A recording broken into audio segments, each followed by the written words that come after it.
Halo semuanya. Nah, jadi di video ini saya akan membahas mengenai hal-hal yang berkaitan dengan praktikum fisika. Nah, sebelum itu mari kita berkenalan. Nama saya adalah Anissa Pratiwi. Saya dari kelas PSP 2022, asal saya dari Tapanuli Tengah. Ini adalah NIM saya, bisa dibaca. Nah, kemudian kita langsung masuk ke peraturan laboratorium. Silakan dibaca, diingat, dan dipetik. Di sini ada 3 rules secara garis besar, yaitu yang pertama memakai jas laboratorium, kemudian yang kedua memakai pakaian rapi, yang ketiga adalah disiplin. Nah, jadi di rule yang pertama memakai jas laboratorium itu adalah hukumnya wajib. Tapi untuk pertemuan pertama kemungkinan masih diperbolehkan untuk tidak memakai jas laboratorium, tapi jika sudah ada silakan dipakai. Nah, untuk pertemuan selanjutnya, jika sudah ada arahan dari laboratorium, nah silakan dipakai untuk menggunakan jas laboratoriumnya. Nah, kemudian apa yang tidak diperkenankan untuk dipakai saat di lab, yaitu yang pertama adalah jeans, yang kedua adalah sandal. Jadi, sepatu jenis yang bagaimana yang bisa dipakai? Nah, sepatu yang bisa dipakai itu adalah sepatu yang tertutup. Kemudian, gunakan pin nomor absen di dada bagian sebelah kanan. Nah, nomor absen ini diurutkan berdasarkan abjad. Rule yang kedua yaitu memakai pakaian yang rapi. Nah, di sini ada ketentuan pakaian untuk laki-laki bagaimana, untuk perempuan yang berhijab bagaimana, dan perempuan yang tidak berhijab bagaimana. Nah, yang ketiga yaitu disiplin. Keterlambatan maksimal 15 menit, dan jika misalnya ada kemungkinan terlambat, nah silakan izin terlebih dahulu via grup. Tidak diperkenankan secara private chat karena kemungkinan akan tenggelam dan tidak terbaca. Jadi, silakan untuk mengabari lewat grup. Jika lewat dari 15 menit, silahkan di luar. Nah, berarti jika Anda di luar, Anda wajib mengganti praktikum di pertemuan di kelas lain. Oke? Selanjutnya, ikutin arahan asisten. Asisten siapapun atau siapapun yang ada di dalam ruangan tersebut, asisten baik yang memang bertanggung jawab di kelas tersebut atau yang bertanggung jawab di kelas lain, maka harus tetap diikuti. Kemudian jangan berisik. Karena kita berbagi ruangan, di ruangan 1 dan ruangan 2 itu bersebelahan. Jadi ketika kita berisik, maka ruangan sebelah itu akan terganggu. Jadi sebisa mungkin untuk jangan berisik. Jika ingin bertanya, sebutkan nama dan nomor absen karena atletnya sendiri memiliki isu untuk mengingat nama kalian, jadi lebih baik menyebutkan nama dan nomor absen juga. Oke, selanjutnya kehadiran harus full 100%. Jika sakit atau izin tidak hadir, isi yang diberikan di grup, kemudian wajib mengganti praktikum di kelas lain yang membahas materi yang ketinggalan tersebut. Selama praktikum, di atas meja hanya ada hal-hal yang berkaitan praktikum. Misalnya, hal-hal yang berkaitan dengan praktikum apa saja, yaitu lembar pengamatan, lembar hasil pengamatan, kemudian ada pulpen, buku pretest, dan lain sebagainya. Yang tidak boleh ada di atas meja itu ada botol minum, tas, dan juga laporan praktikum mata kuliah lain. Oke? Next.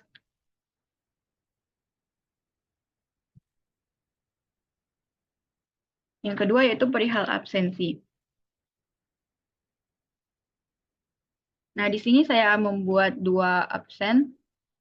Nanti linknya sama kok untuk link absen di hari izin atau sakit dan link absen untuk mengganti praktikum.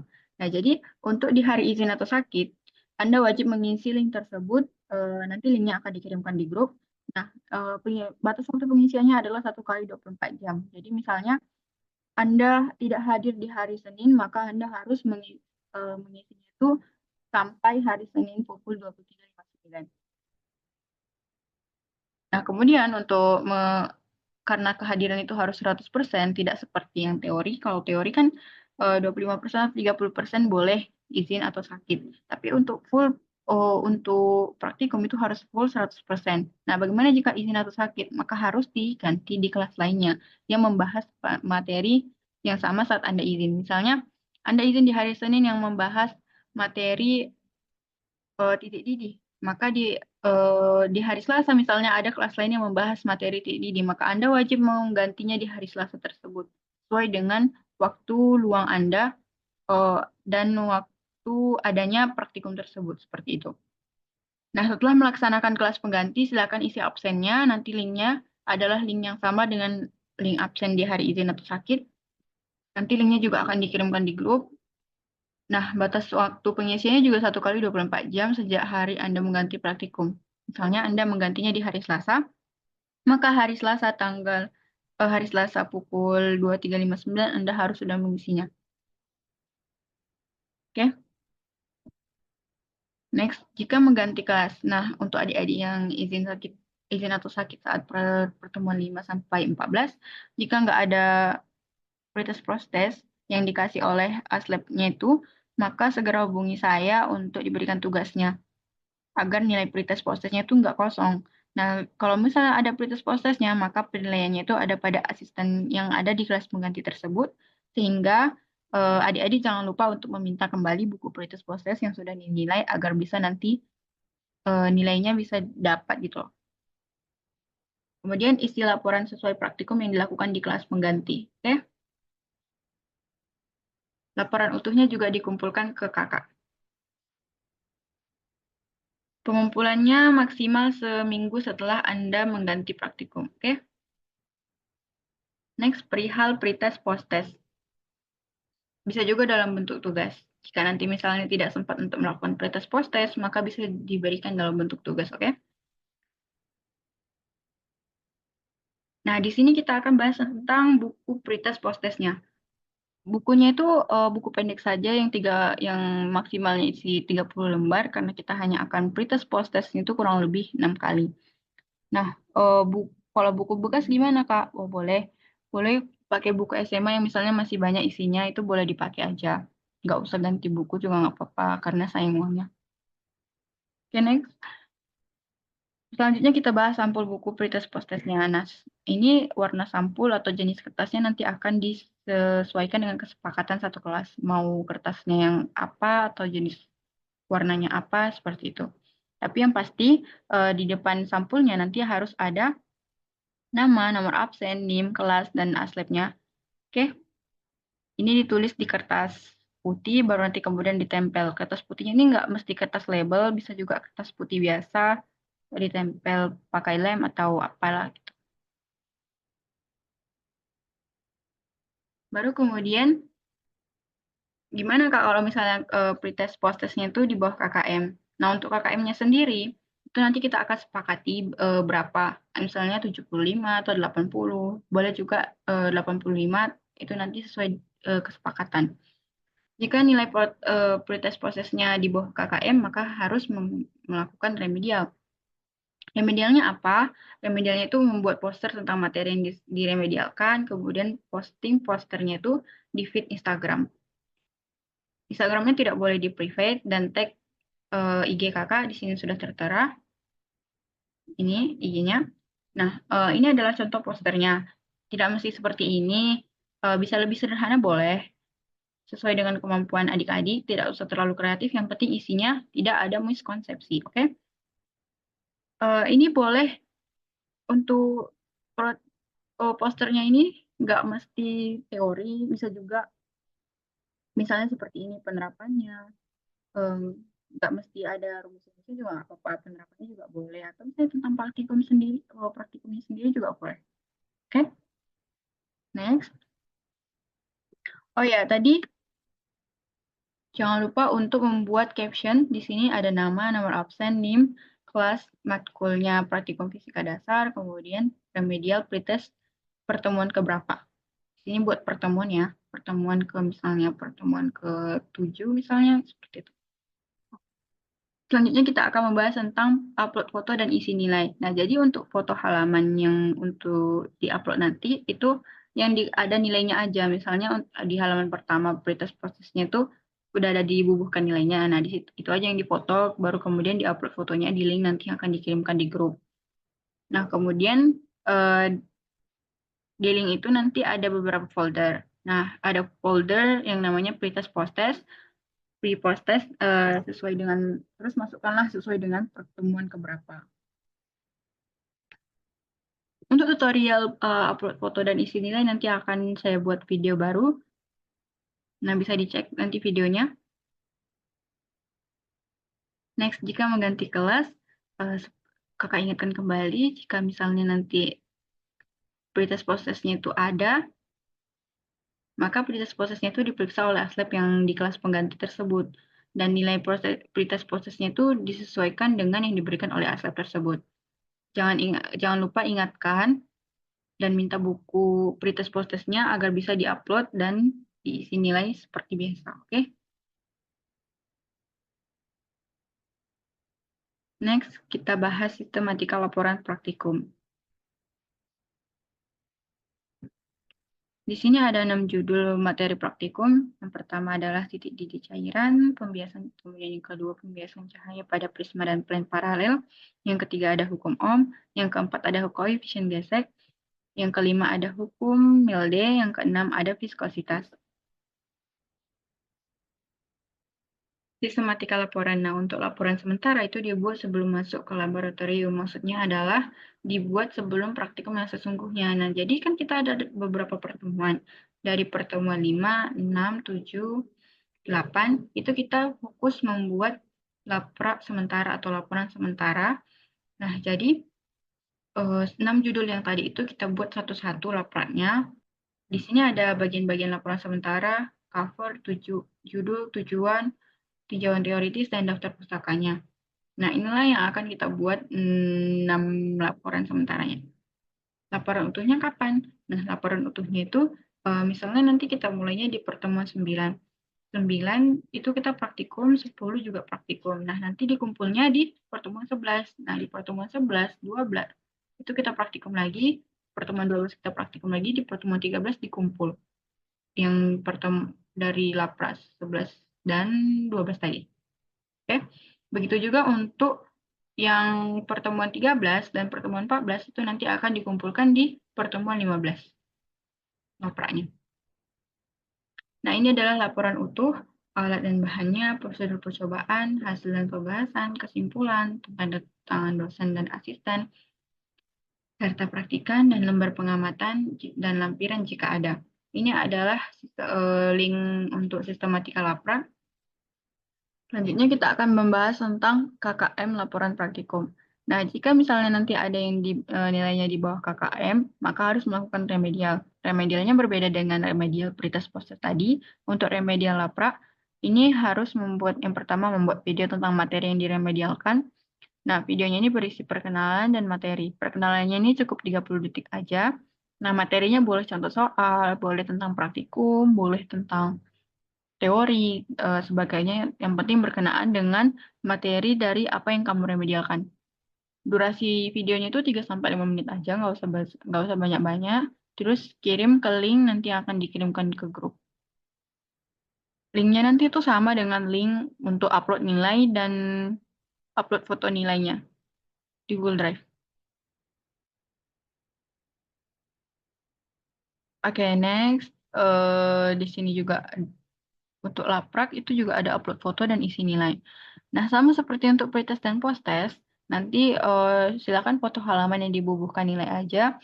Nah, kalau di laprak berarti covernya aja.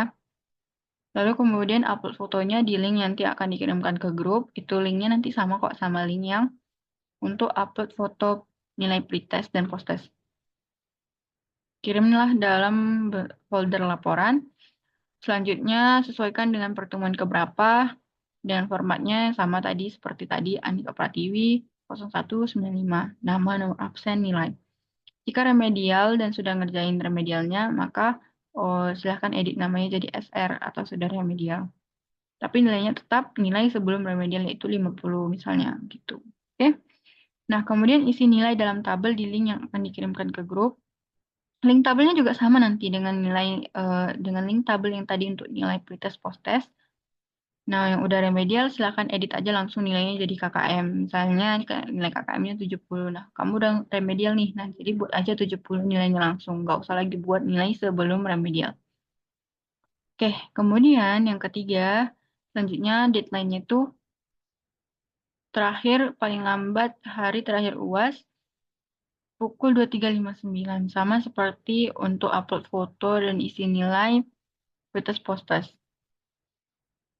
Tidak mengupload foto dan nilai itu dianggap tidak mengerjakan laporan. Jadi harus diingat. Oke, di sini kita akan bahas tentang timeline kita selama praktikum. Nah, di sini dari pertemuan 5 sampai pertemuan 6 sampai pertemuan 7, kita akan melakukan yang namanya perkenalan aturan dan laporan praktikum. Laporan praktikum sementara juga akan dilakukan selama rentang waktu ini. Nah, jadi di pertemuan 5 pada umumnya kita akan berkenalan, dan kemudian nanti di pertemuan 6 dan 7 kita mulai fokus yang dengan yang namanya laporan praktikum sementara. Nah, kemudian di pertemuan 8 kenapa dibuat biru? Kita di situ akan melaksanakan yang namanya UTS. Saat UTS laboratorium pada umumnya akan diliburkan. Oke, kemudian lanjut. Nah, jadi nanti di pertemuan 9 dikumpullah nanti yang namanya laporan-laporan sementara yang telah dilakukan sebelumnya. Di pertemuan 9 kita akan mulai yang namanya praktikum. Nah, di sini setelah kita melaksanakan praktikum, nanti akan dibuatlah laporan utuh. Laporan praktikum utuh ini kemudian nanti dilakukan juga nanti di pertemuan 10 kita melakukan praktikum, buat lagi laporan utuh untuk pertemuan 10. Jadi nanti di pertemuan 11 yang dikumpulkan adalah laporan praktikum utuh dari pertemuan 9 dan laporan praktikum utuh dari pertemuan 10. Begitupun nanti di saat nanti masuk praktikum pertemuan 11, nanti kita akan menulis laporan utuh pertemuan 11, selanjutnya nanti masuk ke pertemuan 12, kita akan menulis laporan utuh pertemuan 12. Nah, di pertemuan 13 nanti kita akan mengumpulkan laporan utuh dari pertemuan 11 dan laporan utuh dari pertemuan 12. Nah, selanjutnya setelah itu kan pertemuan 13 ada lagi praktikum, pertemuan 14 juga ada praktikum. Nanti laporan utuh dari pertemuan 13 dan 14 itu akan dikumpulkan di pertemuan 15. Nah, pertemuan 15 dibuat ungu itu karena di pertemuan 15 ada yang namanya ujian praktikum. Nah, di pertemuan 16 kita tidak ada lagi praktikum. Seperti itu. Ini kita akan membahas yang namanya pengeluaran. Kita akan berbicara mengenai biaya kebutuhan praktikum. Oke, di sini ada Just Lab, kemudian ada buku panduan dan logbook. Logbook itu ini dia yang warna biru. Nah, ini nanti isinya itu untuk menulis laporan kita nantinya. Nah, ini untuk harga perkiraan Just Laboratorium itu didasarkan pada tahun 2023, angkatan 2023 semester 1. Harga perkiraan jas laboratoriumnya adalah 110.000. Nah, kemudian untuk harga buku dan logbooknya ini udah sepaket. Untuk logbook dan buku harganya itu totalnya 87.000. 87.000 ini didasarkan pada semester sebelumnya. Angkatan 23 semester 2, mereka harga bukunya 87.000. Ini adalah harga perkiraan. Jadi bisa jadi di tahun ini, di semester ini itu bisa naik, bisa jadi turun, oke? Nah, ini adalah saran. Nah, sebuah saran. Nah, jadi Anda bisa ada beberapa opsi nih, saran. Anda bisa menabung sendiri, Anda bisa menabung bersama, misalnya menggunakan kas kelas tersebut. Nah, saran saya yang jadi bendahara ini pegang uangnya jangan bentuk fisik, tapi setelah misalnya terkumpul beberapa langsung aja masukkan ke e-wallet atau ke bank gitu. Atau bisa juga nabung per kelompok nih, misalnya buat kelompok gitu, terus nabungnya beberapa orang gitu, terus dikumpulkan ke satu orang. Jadi nanti nabungnya rutin gitu. Itu kalau misalnya kalian mau nabung. Nah, untuk paket komplit, misalnya kalian biasanya kalau untuk matematika, jurusan matematika itu just lab-nya tidak dipaksa untuk dibeli, tapi untuk jurusan fisika biasanya dianjurkan untuk dibeli karena itu kan juga dipakai di semester 2, semester 4 juga nanti bakal dipakai lagi just lab-nya. Kemudian tapi kalau misalnya untuk matematika boleh kok beli dari lab. Nanti bordirannya beda. Untuk matematika nanti tulisannya matematika, untuk fisika nanti tulisannya fisika bordirannya. Nah, untuk paket komplit di sini udah ada Java, buku dan logbook 67, 89, 10, 11. Jadinya 1, 2, 3, 4. Nah, di pertemuan 14 sudah dikumpulkan semuanya. Kalau misalnya nggak beli dari lab, berarti cuma beli buku dan logbooknya aja. Nah, untuk tabungan dan kasnya itu seminggunya itu bisa 25 sampai akhirnya 100. Tadi kan totalnya 87. Nah, jadi kalau nanti sisanya entah berapa belas ribu, itu bisa ditabung lagi atau untuk jajan kalian seperti itu. Oke? Nah, jadi yang perlu diingatkan lagi adalah hal-hal yang perlu kita sepakati. Yang pertama tadi sampul buku pretest post-testnya, terus kemudian KKM pretest post-testnya, baru kemudian KKM lapraknya. Udah itu aja sih. Ada quotes dari almarhum Kasino. Quotes-nya yaitu bangsa ini tidak kekurangan orang pintar, tapi kekurangan orang jujur. That's all. Thank you for watching. Nah, kalau misalnya ada yang mau ditanyakan, silakan tanyakan di kolom komen atau bisa DM di IG. Itu aja sih. Jangan lupa like, comment, dan subscribe. Thank you.